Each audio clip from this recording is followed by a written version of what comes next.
이스라엘 민족은 BC 1800년에서 1400년 사이 400년 동안 애굽에서 종살이를 했습니다. 이스라엘 민족이 애굽에 있는 동안 애굽은 세계적인 초강국이 되었습니다. 이스라엘 민족이 떠나자 애굽은 쇠퇴하게 됩니다. 그래서 열등 국가로 변하게 됩니다. 여러분, 이렇게 하나님의 백성, 하나님의 사람들이 있는 곳에는 거기서 그 나라가 번성하게 됩니다.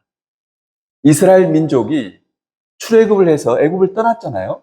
그렇게 되자 애굽이 쇠퇴하게 되었습니다. 애굽에 있을 때 이스라엘 민족은 생육하고 번성하게 됩니다.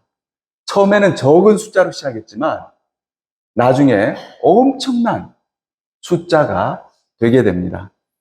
민수기 1장 45절 46절입니다. 여러분 화면 보시고 같이 한 목소리로 읽겠습니다.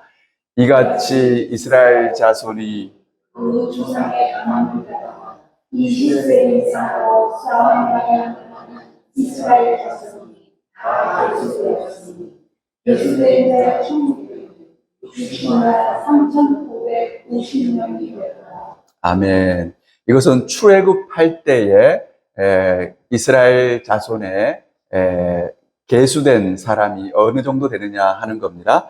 여기를 보면요, 20세 이상 싸움에 나갈 만한 사람, 그러니까 청년들이죠. 그 사람들의 숫자가 60만 3,550명이었더라 이렇게 되어 있습니다. 그래서 출애굽할 때에 당시 어린아이에서부터 할머니, 할아버지까지 다 합친 인원이 어느 정도 됐다고 성경학자들이 추산하냐 그러면요, 200만 명 정도라고 이렇게 추산을 하고 있습니다. 처음 요셉이 이 애굽으로 먼저 팔려갔습니다. 그 뒤에 야곱의 식구들이 애굽으로 와서 정착하게 됩니다. 처음에는 한 30명 정도 내외였을 것입니다. 그런데 이들이 자녀를 낳고 그 자녀가 또 자녀를 낳고 그렇게 되었습니다. 그래서 애굽을 떠날 때는 200만 명의 이런 숫자가 된 것입니다. 이렇게 이스라엘 민족이 번성하자 애굽 왕 바로는 위기의식을 느꼈습니다. 그래서 어떤 지시를 내리게 되냐 그러면 그 산파에게 만약에 남자아이가 태어나면 그 아기를 죽이고 여자아이가 태어나면 살려두라고 이렇게 명령을 하게 됩니다. 출애굽기 1장 16절입니다. 여러분 같이 읽겠습니다. 이르되 너희는 힘이 여러분을 위하여 해산을 도울 때 그 자리를 살펴서 아들거든 그를 죽이고 딸이거든 살려라. 이렇게 명령을 하게 됩니다. 출애굽기 1장 17절입니다. 같이 읽겠습니다.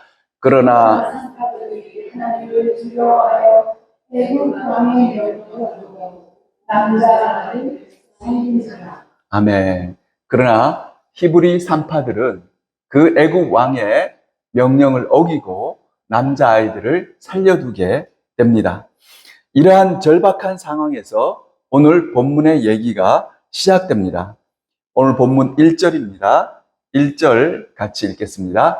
레위 가족 중 한 사람이 가서 레위 여자에게 장가들어. 이스라엘 민족 가운데 레위 족속이 있었습니다. 그래서 레위 족속 중에 한 남자가 레위 여자에게 장가들어 이렇게 되어 있습니다. 이 구절을 보면요, 모세의 아버지는 레위 남자였고 모세의 어머니는 레위 여자인 것을 알 수 있습니다. 여러분, 레위 사람들은 어떤 사람들입니까? 레위 사람들은 하나님이 특별히 구분하여 일반적인 직업을 갖지 않고 주의 성전에서만 일을 하는 사람들이었습니다. 그들은 하나님과 늘 교제하며 하나님 제1주의로 살던 사람들이었습니다. 이들은 평생 먹고 사는 문제를 자신이 해결하지 않고 하나님의 손에 맡기는 그런 사람들이었습니다. 이들에게서 남자아이가 태어났습니다. 우리 2절 같이 읽겠습니다. 그 여자가 임신하여 그가 잘생긴 것을 보고 석 달 동안을 그를 숨겼으나. 예.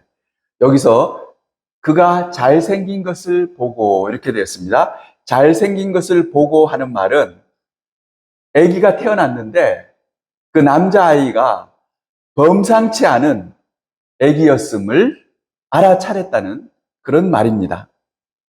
하나님과 늘 교제하며 하나님 제1주의로 살았던 레위 사람들은 이렇게 하나님이 역사하시는 하나님의 손길을 깨달을 수가 있었습니다. 모세의 부모는 모세가 태어났을 때 이것을 알아차렸던 것입니다. 아, 이 아이는 보통 아이가 아니구나. 하나님이 특별히 준비시킨 그런 아이구나 하는 것을 알아차린 것을 알 수가 있습니다. 그래서 이 부모는 어떻게 했냐면 이 남자아이를 죽게 내버려 두질 않고 몰래 숨겨서 석 달 동안 그를 키웠습니다. 그러나 바로의 엄한 명이 있었기 때문에 이 아이의 울음소리가 바깥으로 들리지 않도록 각별한 그런 주의를 기울였습니다. 아이가 울면은 어떻게 합니까? 아이의 입을 틀어 막아서 못 울게 그렇게 했습니다. 여러분, 갓난 아기들은 자주 울게 됩니다. 갓난 아기들은요, 우는 것이 자기 의사 표현이에요. 우는 것이 어른이 말하는 것과 똑같습니다. 기저귀를 갈아달라고 그러고, 그 다음에 배고프면은, 배고프다고 말하는 것이 뭐냐 그러면, 울음입니다. 그러나 모세는 어땠습니까? 울고 싶을 때 울 수가 없었습니다. 그의 부모가 그의 입을 가로막았기 때문입니다. 이렇게 자란 모세는 나중에 어떤 사람이 됩니까? 출애굽기 4장 10절입니다. 같이 읽겠습니다. 모세가 여호와께 아뢰되 오 주여, 나는 본래 말을 잘하지 못하는 자입니다. 주께서 주의 종에게 말씀하시되 역시 그대여 나는 입이 뻣뻣하고 화가 안 자입니다. 모세는 자신을 이렇게 표현하고 있습니다. 나는 입이 뻣뻣하고 혀가 둔한 자니이다. 나중에 모세가 이런 사람이 된 것은 아마 어릴 때 그렇게 울고 싶을 때 울지 못했기 때문에 모세가 이런 사람이 된 것 같습니다. 그러나 아기가 석 달이 지나자 울음소리가 보통이 아니었습니다. 이제 사람이 틀어막는 거 가지고는 도저히 어떻게 할 수가 없었습니다. 그러자 모세의 어머니는 이제는 더 이상 숨길 수 없다고 판단을 하게 됩니다. 그래서 모세의 어머니는 특별한 이런 대책을 세우게 됩니다. 우리 본문 3절입니다. 같이 읽겠습니다. 더 숨길 수 없게 되매 그를 위하여 갈대 상자를 가져다가 역청과 나무진을 칠하고 아기를 거기 담아 나일 강가 갈대 사이에 두고. 이제 석 달이 지나서 아이의 울음소리가 우렁차게 되었습니다. 그러자 그의 어머니는 갈대 상자를 가져다가 역청과 나무진을 칠했습니다. 이것은 왜 그렇게 했습니까? 방수를 하기 위해서 그런 거죠. 거기에 아이를 담아두려고 하는데 물이 스며들어 올까봐 역청과 나무진을 정성스럽게 발랐습니다. 그러나 이것이 완전하지 않겠죠. 물이 완전히 안 스며들 수가 없겠죠. 그러나 모세의 어머니는 그래도 물이 천천히 스며들도록 역청과 나무진을 정성스럽게 거기다가 발랐습니다. 그리고는 갓난아기를 거기에 넣어가지고 어떻게 했습니까? 나일 강가에 띄워보냈습니다. 여러분, 우리 춘천에도 여기 호수가 있잖아요. 호수에 한번 가보세요. 멀리서 보면 호수물이 잔잔한 것처럼 보입니다. 근데 가까이 한번 가보세요. 가보면은 그렇지 않습니다. 물결이 막 넘실넘실대고 파도 치는 것과 똑같아요. 그렇게 되어 있습니다. 여러분, 이렇게 나일강은 굉장히 큰 강이었습니다. 그렇기 때문에 그 파도와 물결이 보통이 아니었습니다. 거기에다가 모세의 어머니는 조그만 갈대 상자를 만들어서 거기에 갓난아기를 눕히고 거기에 강에 자기의 아들을 띄워보낸 것입니다. 생사를 하나님께 맡기고 석 달밖에 안 된 갓난아기를 강물에 띄워보낸 것입니다. 여러분 여기 한번 화면 한번 보시기 바랍니다. 저렇게 갈대가 있는 강가에 아이를 갈대 상자에 넣어서 띄워 보냈습니다. 여러분 당시 상황을 한번 머릿속으로 그려보시기 바랍니다. 여기 물결이요 이리 치고 저리 치고 하는 그런 가운데서 그 물결 속에 조그만 갈대 상자가 하나가 정처 없이 떠내려가는 거예요. 물결을 따라서. 이 장면은 마치 노아의 방주와 비슷하다고 볼 수가 있습니다. 여러분 화면 한번 보시기 바랍니다. 이것은 크기가 큰 갈대 상자입니다. 노아의 방주죠. 갈대 상자나 노아의 방주는 자체적인 동력이 없었습니다. 이 말은 무슨 말이냐면 내가 이리로 가고 싶으면은 배는 원래 그리로 가고 싶으면 그리로 가잖아요. 그런데 그렇게 자체 동력이 없는 거예요. 노아 방주도 마찬가지였습니다. 그냥 떠 있는 거예요. 그냥 물결 닿는 대로 떠내려가게끔 되어져 있었습니다. 이것은 뭘 의미합니까? 하나님께 온전히 맡기는 거예요. 하나님의 손에 맡기는 것입니다. 여러분, 모세의 어머니는 모세를 어떻게 했습니까? 갈대 상자에 넣어서 강가에 띄워보냈다는 말은 하나님의 손에 사랑하는 아들을 맡긴 것입니다. 아들의 생사와 아들의 운명을 살아계신 하나님의 손에 맡긴 거예요. 여러분, 이것은 중요합니다. 우리도 그래야 됩니다. 여러분들도 자녀가 있잖아요. 우리들은 우리들의 자녀를 이렇게 하나님의 손에 맡길 줄 알아야 됩니다. 갈대 상자에 넣어서 우리가 띄워보낼 줄 알아야 됩니다. 내가 내 자녀를 내가 교육시키려고 하고 내가 키우려고 하고 그래서는 안 됩니다. 하나님의 손에 우리는 맡길 줄 알아야 됩니다.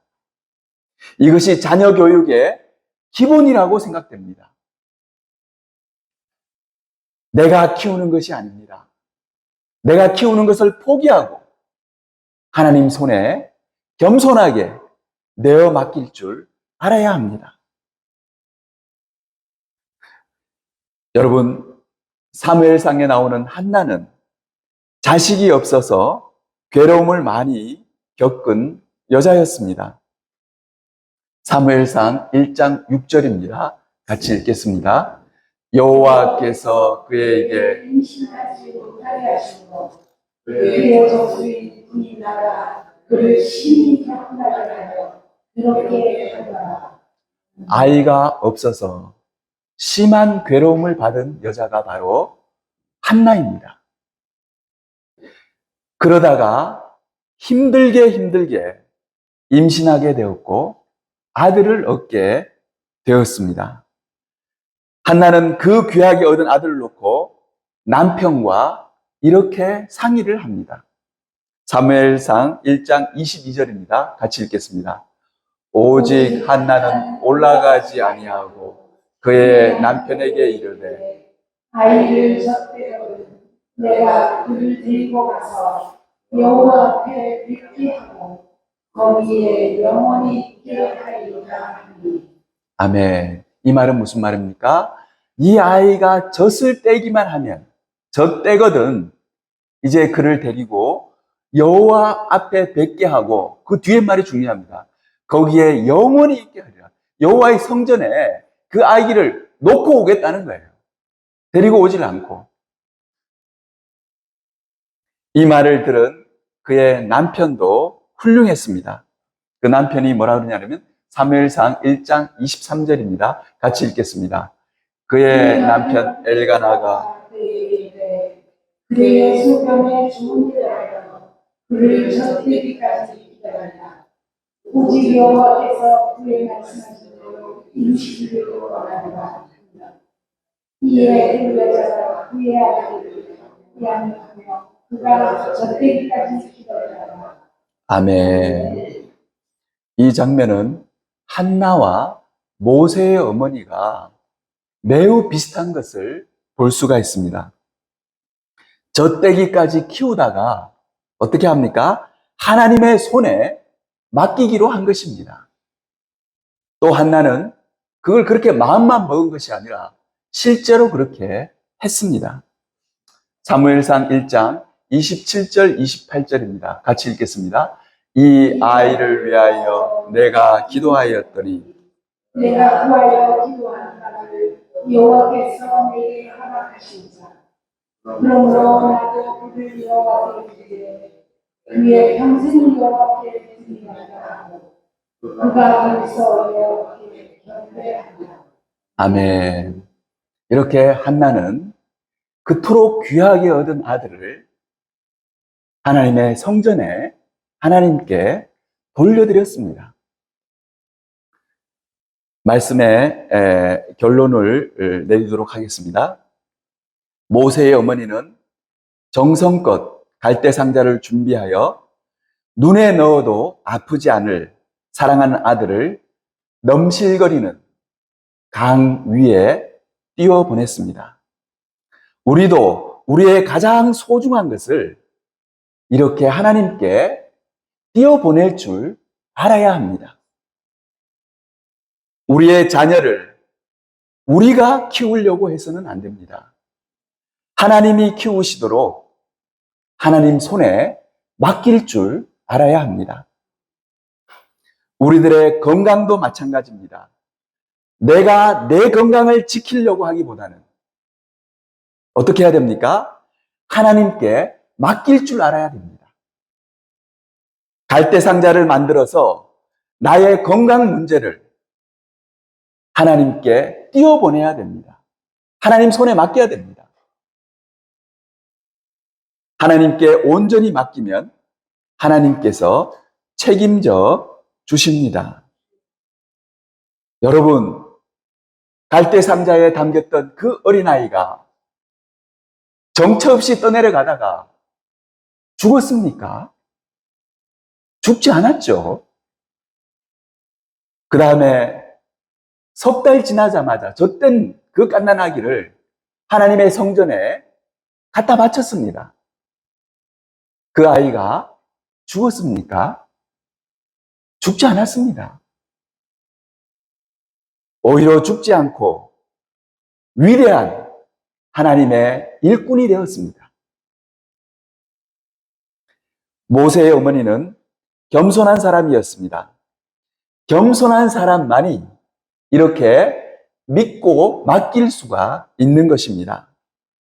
교만한 사람은 자기의 힘과 능력을 믿기 때문에 자기가 하려고 합니다. 내가 키우려고 해요. 내가 어떻게든 숨겨보려고 하고.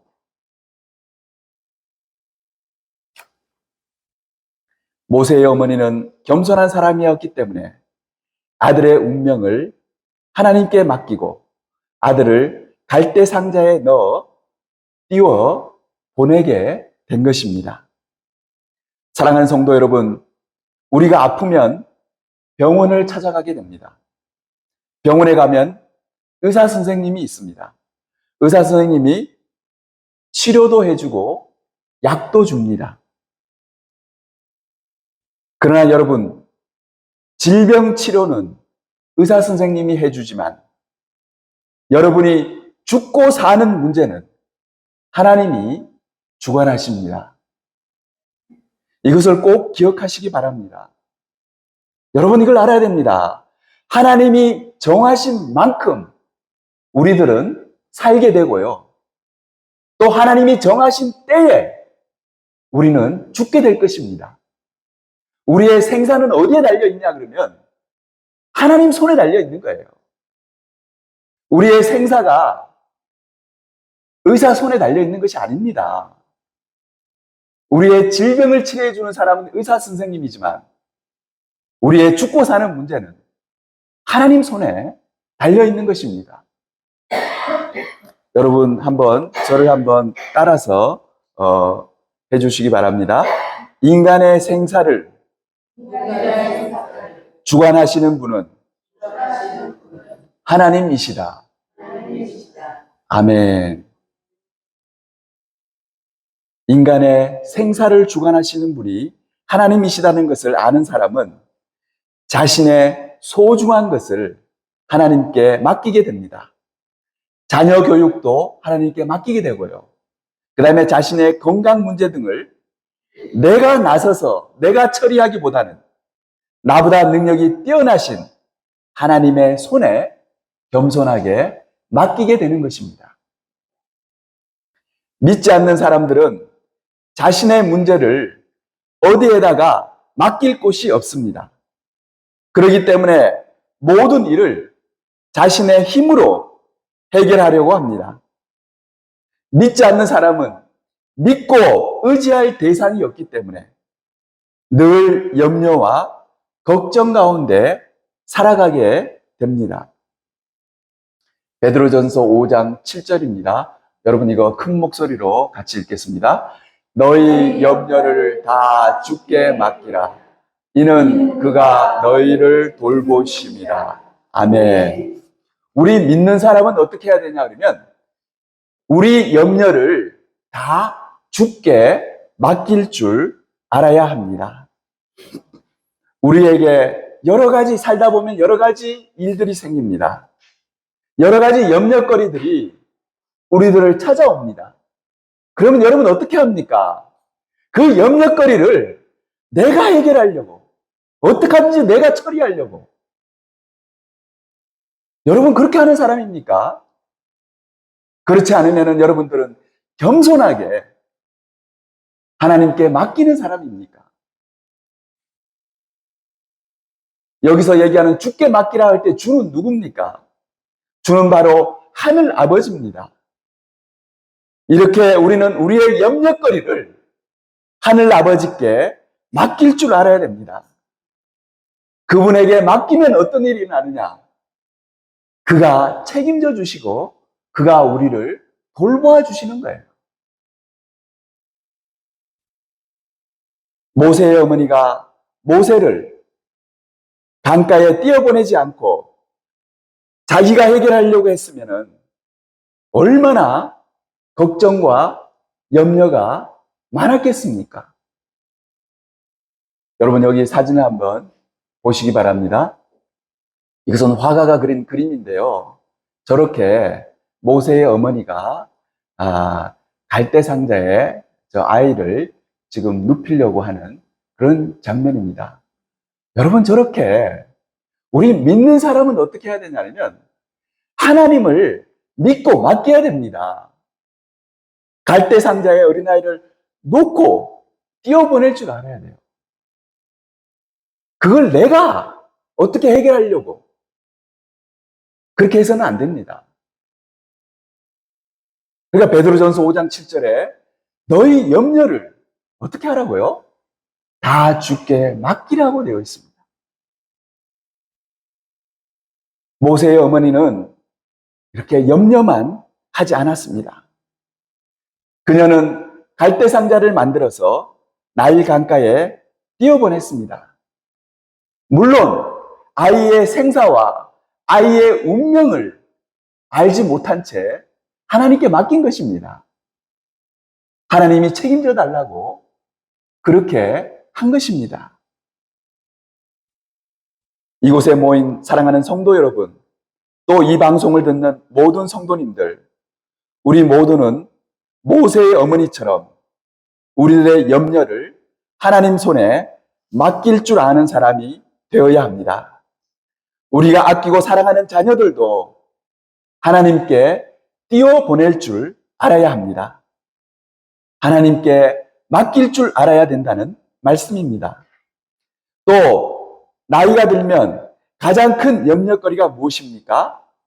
우리들의 건강일 것입니다. 건강 문제도 염려만 하지 말고 하나님께 맡길 줄 알아야 됩니다. 하나님께 맡기면 하나님이 돌봐 주십니다. 우리에게 일어나는 크고 작은 염려들을 주께 맡겨서 주님의 돌보심을 받는 복된 성도님들이 다 되시기를 주님의 이름으로 축원합니다. 같이 기도하겠습니다.